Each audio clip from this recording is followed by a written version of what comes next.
And I think we all agree with Sue Ellen. And I think that's why we've coordinated this event as a National Day of Action. Because I think we as Aboriginal people need to act in making these people aware, these politicians.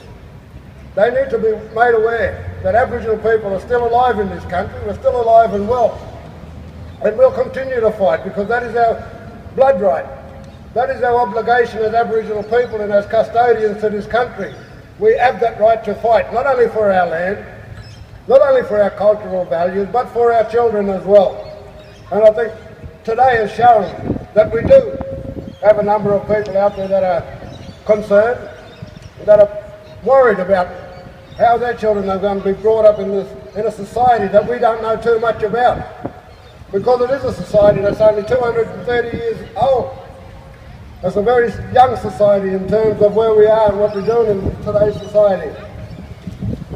And I think it's imperative that we, as concerned citizens of this country, that we get out there and we spread the message. We start to tell our own people that we need to unite our voice. We need to come together and stand collectively to let these government departments know that we have had enough.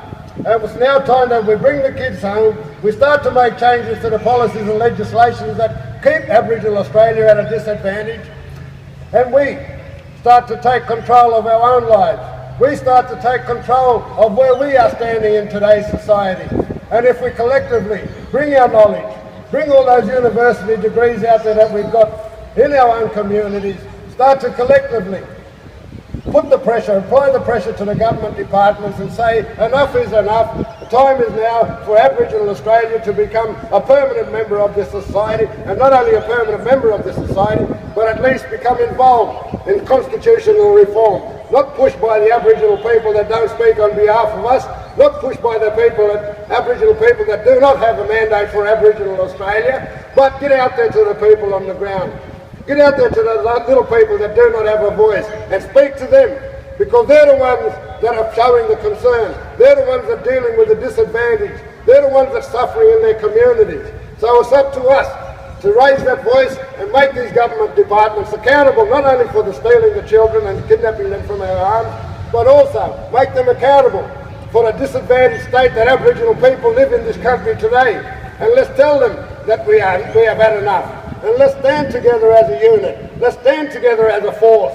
And then we can start to tell the government that, hey, as custodians of this lucky country that you are proud of, we now are asserting our cultural rights as custodians of this country, and we are going to cement our place in the history of this nation, and we're going to be heard, and we are going to carry the voices of not only those little people out on the ground, but those people that are past and present, that have died before us, that have fought the fight, that have walked the walk and talked the talk.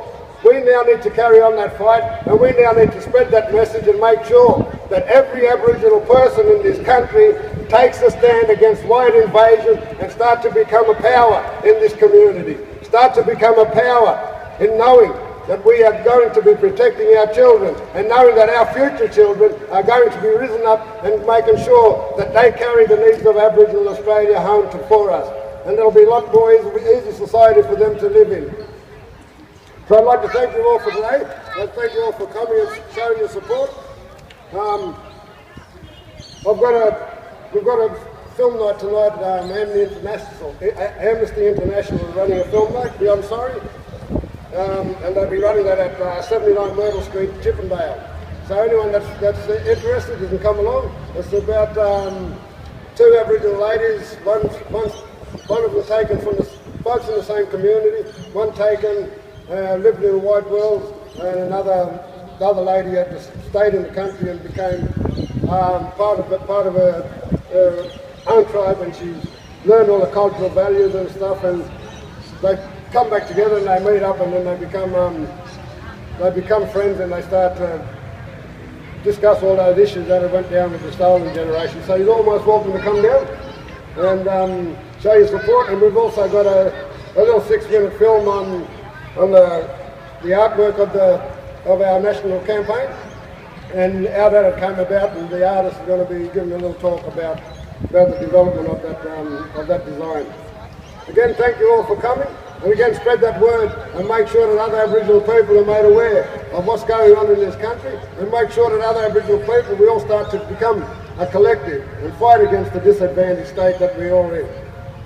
And thanks again.